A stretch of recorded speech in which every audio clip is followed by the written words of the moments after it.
how I lost 20 years of my life in the UK. This is very interesting. Having a British passport or indefinite leave to remain is not a passport to success. The number of people who have come to me since sharing my story of my 9-to-5 crisis and how I quit my job and how I felt attacked, discriminated, and in an unhappy place, despite my qualifications, experience, and length of time in the UK, and dare I say, my immigration status, which ultimately means that I'm British. People coming to me and saying, oh my God, you have killed my dreams.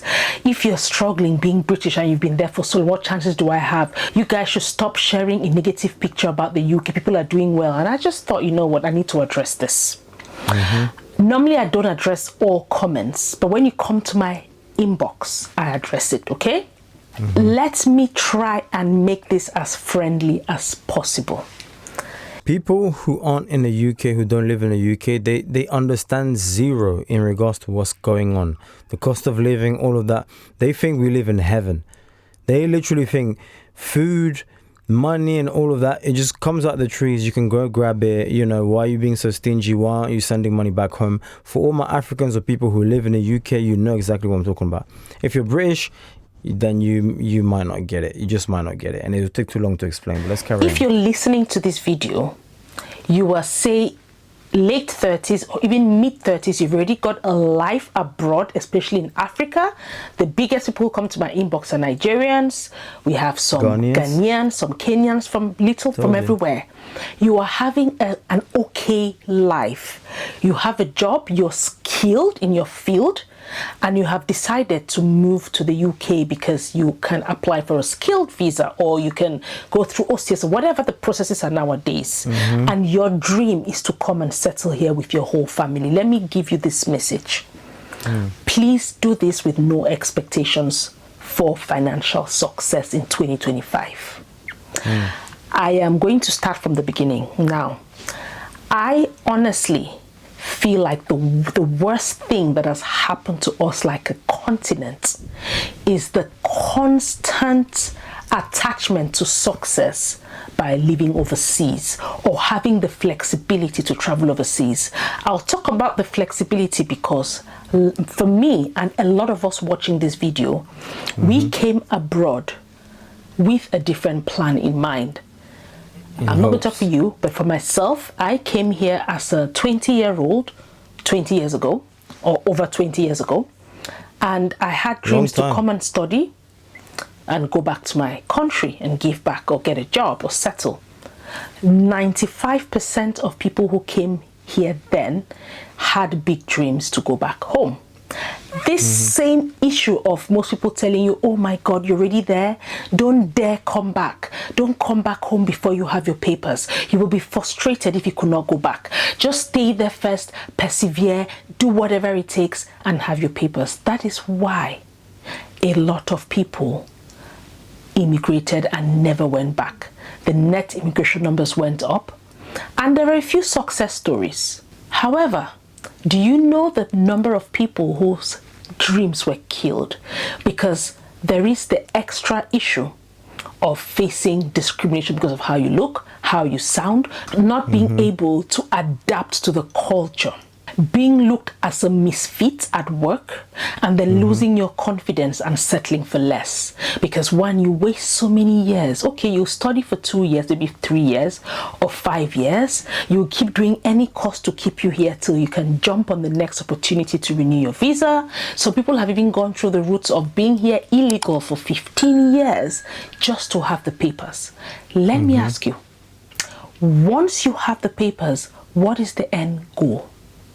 Is the end goal to flash your passport like a trophy? Or is the end goal to achieve what your purpose in life was or what your capabilities are? Which is it? Is it more the bragging rights to say I can travel when and if I want? Because a lot of people, once they go through that stress of having the papers, it just means years. I'm going to attribute this to slavery, and this, please don't take this in a bad way, it might trigger some people. But what slavery used to be is that you have a master, You serve them for so many years, okay? And in return, you get your freedom. I can really relate directly to this within the context of this conversation. Why do I say this? It could be very misleading to feel like the immigration rules in most of these countries abroad, the UK, the US, Europe, wherever, Canada, you might think that because they love you, they want numbers. This thing, they have a lot more to gain from you than you have from them. 100%. I'll always talk about students. I have worked in a higher institution for several years without divulging too much information, so I know that a lot of the revenue comes from international students who pay 3-4 times the home student fees. 100%. That's just one aspect, okay? And if you just came in, studied, and went back, you might. I had a Nigerian friend who was telling me that parents back home were paying something like 20 grand. This was back then. It's not even 2025. I don't know what it looks like now. 20 grand a year or something ridiculous like that. I was like, what in the... What? It made me appreciate it so much more. You might feel like they've dealt with you, they've taken your fees and they've kicked you out. No. If they string you along and they say there's this new visa thing, there's the work permit. I had that when I came here 2 decades ago. And we were the first batch to have the work post-study work visas, right? It was 1 year and then 2 years. I don't know how many it is now. And we felt like God has been so good. Oh my God, we are so lucky we had this. It looked that way. But what that did is there were another set of requirements to qualify. One, you must have paid all of your fees. So people who could have just said, you know what, I cannot afford, I'm going to go back home, work and pay the fees and get a certificate. No, you have to have paid all of your fees in a year. Talking now 15,000, 20,000 pounds, because you're thinking, I have a bigger picture. I'll have this 1 year work permit. 90, or let me not be so harsh, 85% of people I know who came through that route and who hope to get professional jobs within the field did not get them. So they hung around and settled for other jobs, and they thought, let me just work hard and go back. That's 2 extra years. That's altogether 5 years. And then while you're working in a non-skilled job, you're working in the shops, you're doing care, whatever, right? Because you're thinking, I've paid all these fees. I have a visa now to work, but I cannot find a job in my field. Back then, there was no restriction, so you can work anywhere. So what comes first, you take it, right? And you're so grateful that you have this opportunity because you want to pay back all the loans you borrowed to come here. You do another 2 years. Altogether, we're talking now 3, 4, 5 years. And within that period, people were saying, don't dare come back home. It's hard to get a job. Just stay there. And you're thinking, hi, I've been here for 5 years. I'm only paying off debts. And the system starts pulling you in. Stick with me. And that's what they'll say, if you meet somebody and you guys get into some sort of an agreement, you can have a partner visa, but you have had to stay here for another 2 years with them. So you apply, that's 7 years. And then you get a 2 years way to stay here, 2 years leeway or a 2 years leave to remain under a partner. You're so happy. You have paid that person sometimes, okay? Even if you've not, you have the opportunity and it's golden. You still have not got a professional job. You're still doing the non-skilled jobs. But guess what? Every time you need to renew this visa, you have to pay thousands. If you have dependents, they have to pay. The government is sucking it in. And you think that they care about you? They care. It's about money. It's about their numbers. How does it look for them? That's not all. Now this is 7, 8 years, and then they give you the indefinite leave to remain. You're like, hurrah! 8 years later. This is now 20 years ago what used to happen. What happens now is completely different. I'm sure you have to wait 5, 10 years. And then you can apply for indefinite leave to remain. You do that 10 years later. To apply for indefinite leave to remain back then used to be like £1,000. I don't remember, whatever. Just look at the numbers. And then at that point, you're thinking, okay, now I can relax because I've got my indefinite leave to remain. I can start looking for work. That is when the penny drops because you realize that even when you have indefinite leave to remain, you face the same challenges like white Brits moving down the streets, job centers, applying for the same role. I would even argue you face worse because at least they're white Brits, and plus we know racism does exist, but underground. They still have a leg up on you. Let's just be real and just keep it 100%. Do you see what I mean? So, yeah, it's not easy. Yeah. It's not a passport. It's not a pass for an easy life or money. It doesn't grow on trees. You have to now start thinking about your experience, which you've not amassed in any way. Because why? When people were going to work, your English counterparts at university were not bothered to do non-skilled jobs because they can go back to their homes. They had a very nice soft landing from birth. You, on the other hand, guess what you have to do? You have to start looking now for work experience. Who would you employ if you are an employer? The white Brit who has managed to maybe get a volunteer job, not having to pay heavy fees, not having to pay rents, to pay visa applications, they'll give them because they have been in the work environment. Have they adapted better? Perhaps. Do they have better grades than you? Maybe not. Are they more ambitious than you? Maybe not. But who has the shot then? And then you start saying, I have wasted this money. You've been here 10 years. You've not had a professional job. Your counterparts who took the bold step to move back home and did not really listen to people saying, have your papers first. What happens? They are working in the professional job. They might not earn half of what you're earning, but what do they have? They have peace of mind. They have the dignity. And then a few months later, they start coming here. They come to visit. Their kids come to visit. You start comparing. It's not good to compare, but I'm giving you the reality. What I want to say is if you come here as a youngster, I'm not justifying my staying here, and this topic brings a lot of negative emotions from people. People who have just moved to the UK, adults who have taken the OCS route or other skilled or non-skilled routes to come to the UK and paid thousands. They'll take it to heart. They find this topic very, very sore. And I'm sorry to be the messenger, but we need to talk about it.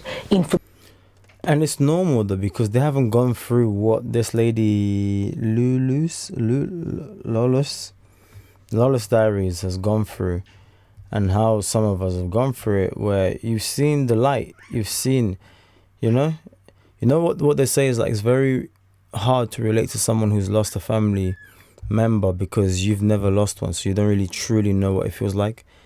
It's a similar thing. Information is power. Make an informed decision, okay? If I still saw a young person in the early 20s coming here, I'll say by all means come and explore.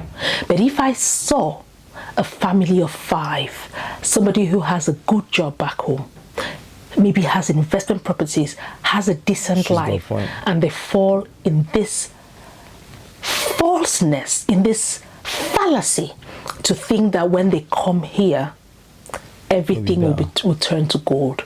They'll have this big IT job. They'll have this big professional engineering job.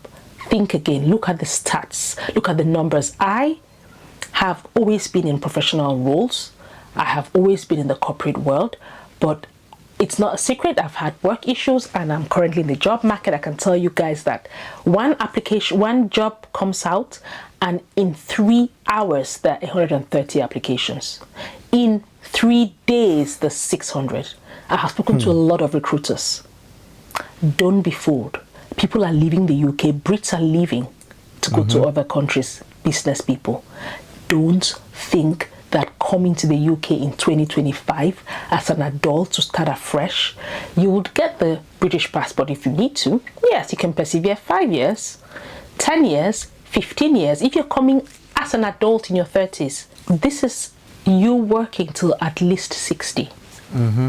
What happens after that?